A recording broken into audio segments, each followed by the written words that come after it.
তুমি মিসওয়াক করা ফজিলত তো জানো, খাবার শেষে মিষ্টি মুখের হাদিসটাও মানো। তুমি মিসওয়াক করা ফজিলত তো জানো, খাবার শেষে মিষ্টি মুখের হাদিসটাও মানো।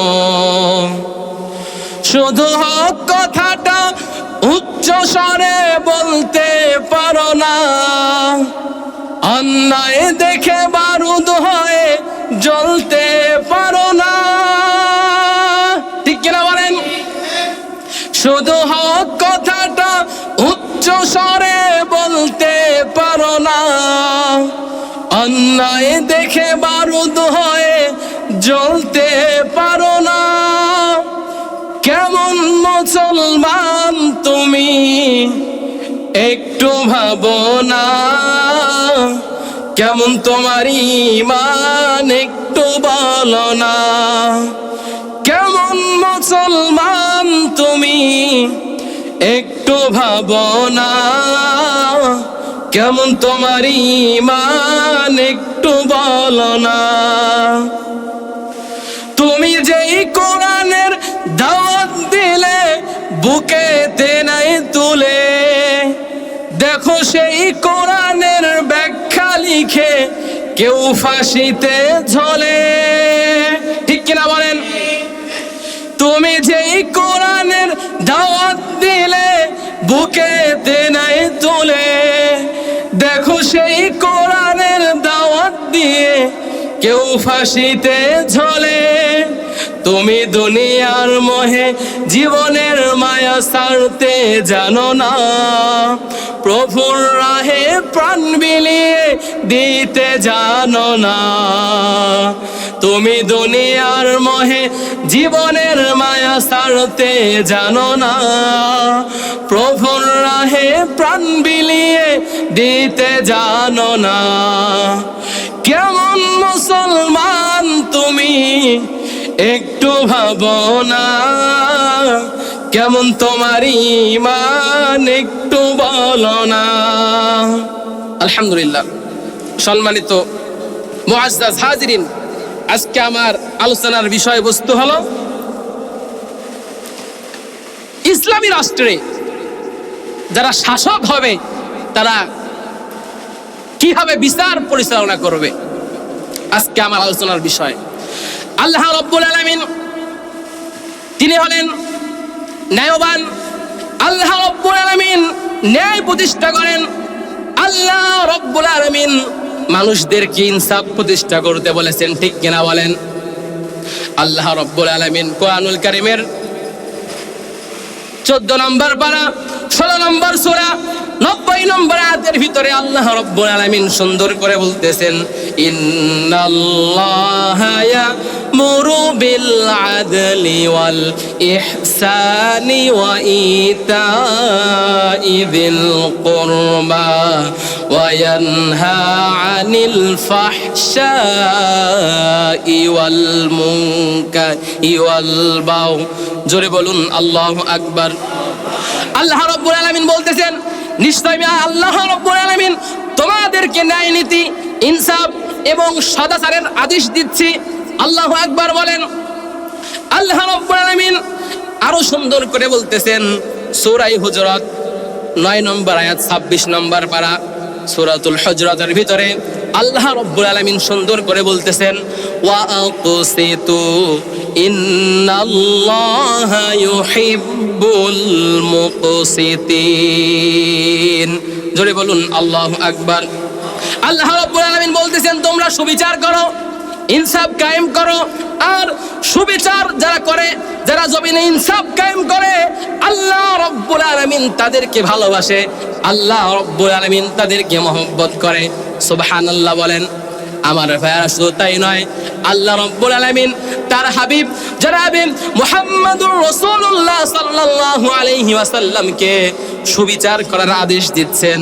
আল্লাহ রাব্বুল আলামিন বলতেছেন কোরআনুল কারীমের 4 নম্বর সূরা সূরাতুন নিসা 58 নম্বর আয়াত, আল্লাহ রাব্বুল আলামিন সুন্দর করে বলেন, وإذا حكمتم بين الناس أن تحكموا بالعدل আল্লাহ রাব্বুল আলামিন বলতেছেন, ওগো আমার হাবিব, আপনি যখন বিচার করবেন, আপনি যখন জমিনে বিচার বিভাগ পরিচালনা করবেন, তখন আপনি ইনসাফ কায়েম করবেন, তখন আপনি সুবিচার করবেন, কারো উপর জুলুম করবেন না, আপনি কারো উপর অন্যায়ভাবে বিচারের রায় হালকা করবেন না। কে বলতেছে বলেন? আল্লাহ রাব্বুল আলামিন তার হাবিব জনাব মুহাম্মদুর রাসূলুল্লাহ সাল্লাল্লাহু আলাইহি ওয়াসাল্লাম কে বলতেছে, ওগো আমার হাবিব, আপনি যখন মানুষের কাছে যখন বিচার বিভাগ পরিচালনা করবেন, আপনি উপরের চাপ পেয়ে, সমাজের মানুষদের চাপ পেয়ে আপনি বিচার বিভাগ কোনোদিন হালকা করবেন না। আমার ভাইরা, বিশ্বনবী জনাব মুহাম্মদুর রাসূলুল্লাহ সাল্লাল্লাহু আলাইহি ওয়াসাল্লামের জামানায় ওই সময় মদিনার সব থেকে সম্ভ্রান্ত একটি বংশ ছিল, সব থেকে সম্ভ্রান্ত একটি গোত্র ছিল। এই গোত্রের নাম হলো মাখজুমিয়া গোত্র। কি নাম বলেন? এই মাখজুমিয়া গোত্রের একজন মহিলা চুরি করলো। আল্লাহ রাসূল সাল্লাল্লাহু আলাইহি ওয়াসাল্লামের ওই জামানায় মাখজুমিয়া গোত্রের সম্ভ্রান্ত পরিবারের মহিলা চুরি করেছে। চুরি করার পরে ধরা পড়লো। এ খবর যখন বিশ্ব নবী জনাবে মুহাম্মদুর রাসূলুল্লাহ সাল্লাল্লাহু আলাইহি ওয়াসাল্লামের কাছে চলে আসলো, সাহাবায়ে কেরামরা চিন্তা করেছে আল্লাহ রাসূল সাল্লাল্লাহু আলাইহি ওয়াসাল্লাম কোরআন দিয়ে বিচার করবেন।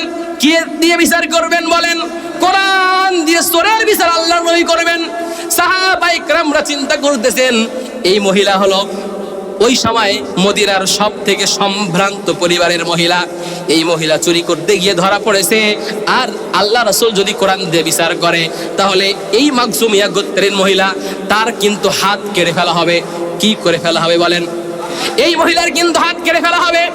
এবার সমস্ত সাহাবীরা চিন্তা করলো, এই মহিলার যদি আল্লাহ রাসূল হাত কেটে ফেলে, কোরআন দিয়ে যদি বিচার করে, তাহলে মাখজুমিয়া গোত্রের সম্মান ক্ষুণ্ণ হবে, মাখজুমিয়া গোত্রের মান সম্মান সব ধূলিসাৎ হয়ে চলে যাবে। এবার সাহাবায়ে কেরামরা চিন্তা করলো কি করা যায়।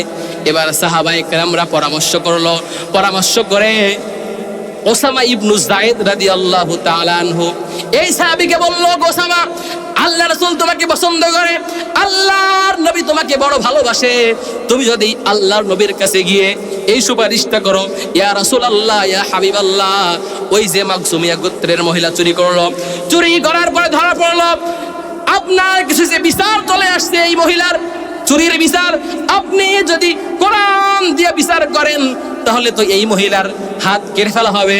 ইয়া রাসূলুল্লাহ, ইয়া হাবিবাল্লাহ, আপনি এই মহিলার হাত কাটিয়েন না, আপনি একটু বিচারটাকে হালকা করে দিয়ে দেন, আপনি একটু বিচারটা হালকা করেন। কারণ সাহাবায়ে কেরামরা সবাই প্রেশান হয়ে আছে, যদি আপনি এই মহিলার বিচার কোরআন দিয়ে করেন তাহলে মাখজুমিয়া গোত্রের মান সম্মান সব ধূলিসাৎ হয়ে যাবে, মাখজুমিয়া গোত্রের মান সম্মান সব শেষ হয়ে যাবে যদি আপনি এই মহিলার হাত কেটে ফেলেন। ইয়া রাসূলুল্লাহ, আপনি একটু বিচারের রায়টা হালকা করে দেন। কার কাছে সুপারিশ করতেছে? কথা বলেন। আল্লাহ রাসূল সাল্লাল্লাহু আলাইহি সাল্লামের কাছে সুপারিশ করতেছে, ইয়া রাসূলুল্লাহ, আপনি একটু বিচারের রায়টা হালকা করে দেন, এই মহিলার আপনি হাত কাটিয়েন না।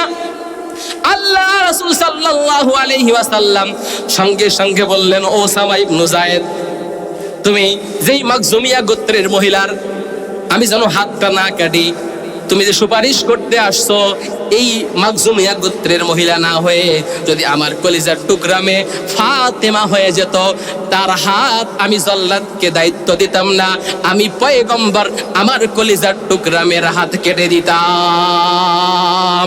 আল্লাহু আকবার বলেন। কি আইন দেখেন কোরআনের! এই কোরআনের আইন আজকে আমাদের সমাজে নাই, এই কোরআনের আইন আজকে আমাদের রাষ্ট্রে নাই বলে আজকে আমাদের সমাজটা অধঃপতনের দ্বার প্রান্তে চলে গেছে, ঠিক কিনা বলেন? তাহলে এই কথা বলতেছিলাম আমার ভাইয়েরা, আল্লাহ রাব্বুল আলামিন কোরআন দিলেন মানুষের মাঝে বিচার বিভাগ পরিচালনা করার জন্য। কি করার জন্য বলেন? আল্লাহ রাব্বুল আলামিন বলেন, আওয়াল্লাম ইয়াহকুম বিমা আনজালাল্লাহু ফাউলাইকা হুমুল কাফিরুন। যারা কোরআন দিয়ে বিচার বিভাগ পরিচালনা করবে না তারা হলো কাফের। তারা কি বলেন? তারা কি বলেন? আল্লাহ রাব্বুল আলামিন বলেন, ইন্না আনজালনা ইলাইকাল কিতাবা বিল হাক্কি লিতাহকুমা বাইনান নাসি বিমা আরাকাল্লাহ। জোরে বলুন আল্লাহু আকবার।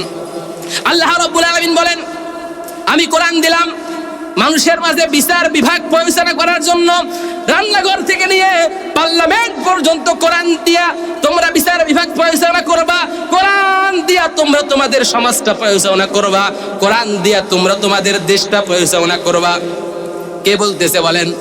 আল্লাহ রাব্বুল আলামিন কোরআন দিলেন শুধুমাত্র বিচার বিভাগ পরিচালনা করার জন্য নয়, কোরআন দিয়ে রান্নাঘর থেকে পার্লামেন্ট পর্যন্ত পরিচালনা করার জন্য। আল্লাহ রাব্বুল আলামিন বললেন, যারা কোরআন দিয়ে বিচার বিভাগ পরিচালনা করবে না তারা কাফের। তারা কি বলেন? কাফের। আল্লাহ রাব্বুল আলামিন আবার কোরআনুল কারীমের আয়াত নাজিল করে দিয়ে বলতেছেন, যারা কোরআন দিয়ে বিচার বিভাগ পরিচালনা করে না তারা হলো জালেম। তারা কি বলেন? আল্লাহ রাব্বুল আলামিন বলতেছেন, আমাল্লাম ইয়াহকুম বিমা আনজালাল্লাহু ফাউলাইকা হুমুজ জালিমুন। জোরে বলুন আল্লাহু আকবার। যারা কোরআন দিয়ে বিচার বিভাগ পরিচালনা করে না তারা হলো জালেম। তারা কি বলেন? আল্লাহ রাব্বুল আলামিন আবার আয়াত নাজিল করে দিয়ে বলতেছেন, যারা কোরআন দিয়ে বিচার বিভাগ পরিচালনা করে না তারা হলো ফাসিক। তারা কি বলেন? আল্লাহ রাব্বুল আলামিন বলতেছেন, ওয়ামাল্লাম ইয়াহকুম বিমা আনজালাল্লাহু ফাউলাইকা হুমুল ফাসিকুন।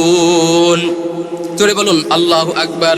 আল্লাহ রাব্বুল আলামিন বলতেছেন, যারা কোরআন দিয়ে তাদের বিচার বিভাগ পরিচালনা করে না তারা হলো ফাসিক। তারা কি বলেন?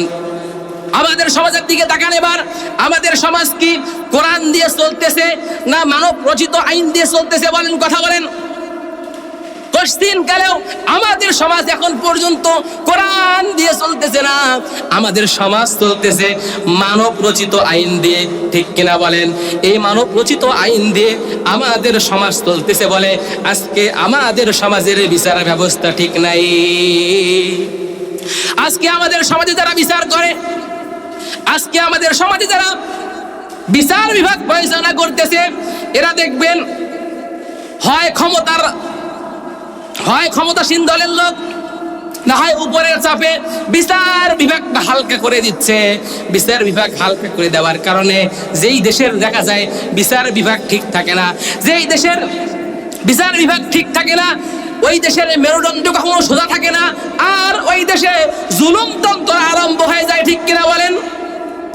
আর ওই দেশে জুলুমতন্ত্র আরম্ভ হয়ে গিয়ে ওই দেশের চোর ডাকাত গুন্ডা বদমাইশ সব থাকে জেলের বাহিরে, আর ভালো ভালো আল্লাহওয়ালারা থাকে জেলখানার ভিতরে।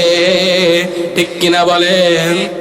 বিশ্বনবী জনাবে মুহাম্মদুর রাসূলুল্লাহ সাল্লাল্লাহু আলাইহি ওয়াসাল্লাম যারা ন্যায় বিচার করে, যারা দুনিয়াতে ন্যায় সংগত হয়ে বিচার করে, তাদের মর্যাদা আল্লাহ রাব্বুল আলামিন সর্বোচ্চ মর্যাদা দিয়েছেন। কাল কিয়ামতের ময়দানে যারা ন্যায়পরায়ণ বিচারক হবে, আল্লাহ রাব্বুল আলামিন তাদেরকে আরশে আজিমের ছায়ার নিচে জায়গা করে দিবেন। সুবহানাল্লাহ বলেন। তাহলে এক নাম্বার হলো আস-সুলতানুল আদিল, যারা হবে ন্যায়পরায়ণ নেতা, ন্যায়পরায়ণ বিচারপতি, ন্যায়পরায়ণ শাসক, এদেরকে আল্লাহ রাব্বুল আলামিন কাল কিয়ামতের ময়দানে তার আরশের ছায়ার নিচে জায়গা করে দিবে। সুবহানাল্লাহ বলেন। তাহলে ন্যায়পরায়ণ নেতার দাম আছে না নাই বলেন? আল্লাহ রাসূল সাল্লাল্লাহু আলাইহি ওয়াসাল্লাম আরো বলেন, ইন্নাল্লাহা মাআল কাযী মা লাম ইয়াজুর ফাইযা জারা তাখাল্লা আনহু ওয়া লিজামাহু শায়াতিন। আল্লাহ রাসূল সাল্লাল্লাহু আলাইহি ওয়াসাল্লাম বলেন, ন্যায় বিচারকের এমন মর্যাদা, কোন বিচারক যদি বিচার করতে গিয়ে ইনসাফ কায়েম করে, ন্যায় বিচার করে, আল্লাহ রাব্বুল আলামিনের রহমত ততক্ষণ পর্যন্ত এই বিচারকের উপরে থাকে। আর এই বিচারক যদি দুনিয়ার কোন নেতার চাপে, উপরের চাপে, দুনিয়াবি স্বার্থে গিয়ে বিচারের রায় হালকা করে দিয়ে দেয়, বিচারের রায় উল্টে দিয়ে দেয়, আল্লাহ রাসূল সাল্লাল্লাহু আলাইহি ওয়াসাল্লাম বলেন তখন ওই বিচারকের উপর থেকে আল্লাহর রহমত চলে যায় আর ওই বিচারকের উপরে শয়তান ভর করে। এই হাদিসের আলোকে আমরা বলতে পারি আজকে আমাদের দুনিয়ার দিকে তাকালে দেখা যায় যারা ভালো মানুষদের উপরে জুলুম করে, নিরপরাধ মানুষদের উপরে জুলুম করে, এই সমস্ত বিচারকগুলো যদি আমরা দুই চোখে দেখতে পাই এরা মানুষ, কিন্তু আসলে এরা মানুষ নয়, আসলে এরা মানুষ রূপী ইবলিস শয়তান। ঠিক কিনা বলেন? তাহলে আজকে আমাদের সমাজে বিচার বিভাগ ঠিক নাই, ঠিক কিনা বলেন? কোন সমাজে যদি বিচার বিভাগ ঠিক না থাকে ওই সমাজের মেরুদণ্ড কখনো সোজা থাকে না। ওই সমাজে জুলুমতন্ত্র আরম্ভ হয়ে গিয়ে ওই সমাজে নিরপরাধ মানুষদেরকে জেলখানার মধ্যে ভরে, আর চোর ডাকাত গুন্ডা বদমাইশ গুলো সব জেলখানার বাইরে থাকে। ঠিক কিনা বলেন আমার ভাইরা? তাহলে যে কথা বলতেছিলাম, আল্লাহ রাসূল সাল্লাল্লাহু আলাইহি ওয়াসাল্লাম কোরআন দিয়ে বিচার বিভাগ পরিচালনা করতেন। কি দিয়ে বিচার বিভাগ পরিচালনা করতেন বলেন? কোরআন দিয়ে। আজকে আমাদের সমাজে দেখা যায় এক শ্রেণীর মানুষ আছে যারা কোরআন দিয়ে বিচার বিভাগ পরিচালনা হোক এটা চায় না। ঠিক কিনা বলেন? কোরআন দিয়ে দেশ চলুক, কোরআন দিয়ে সমাজ প্রতিষ্ঠা হোক, রান্নাঘর থেকে পার্লামেন্ট পর্যন্ত সব জায়গায় কোরআন দিয়ে চলুক। এক শ্রেণীর মানুষ আছে এগুলো দুনিয়াতে চায় না। কোরআন দিয়ে দেশ চলবে, কোরআন দিয়ে সমাজ চলবে, এক শ্রেণীর মানুষ আছে এগুলো চায় না। ঠিক কিনা বলেন? আবার এই মানুষগুলো দুনিয়া থেকে বিদায় নিয়ে চলে গেলে তাদের লাশের পাশে গিয়ে হাফিজিয়া মাদ্রাসার 10টা ছাত্র নিয়ে এসে কোরআন খতম করে। যেই মানুষটা জীবিত অবস্থায় কোরআন পড়ে নাই, যেই মানুষটা জীবিত অবস্থায় কোরআন বোঝার চেষ্টা করে নাই, যেই মানুষটা জীবিত অবস্থায় কোরআন হাত দিয়ে ছোঁয় নাই, যেই মানুষটা জীবিত অবস্থায় কোরআনের দিন কায়েমের আন্দোলন করে নাই, কিন্তু এই মানুষটা দুনিয়া থেকে বিদায় নিয়ে চলে যাওয়ার পরে এই মানুষটার লাশের কাছে গিয়ে কোরআন তেলাওয়াত করে, এইরকম ভণ্ড, এইরকম প্রতারক আমাদের সমাজের মধ্যে আছে না নাই? জীবিত অবস্থায় যে বান্দা কোরআন তেলাওয়াত করলো না, কোরআনের আইন সমাজে হোক প্রতিষ্ঠা হোক, দিন কায়েমের আন্দোলন করলো না, এই লোকটা দুনিয়া থেকে বিদায় নিয়ে চলে গেলে তার কবরের কাছে, তার লাশের কাছে গিয়ে কোরআন তেলাওয়াত করতে হবে। এইরকম ভণ্ডামি, এইরকম বাটপারি আর আমাদের সমাজে নাই। ঠিক কিনা বলেন? তাহলে সমস্ত কথা বললাম, আল্লাহ রাব্বুল আলামিন আমাদের বক্তা শ্রোতা সবাইকে আমল করার তৌফিক দান করুক, সে বলে আমিন।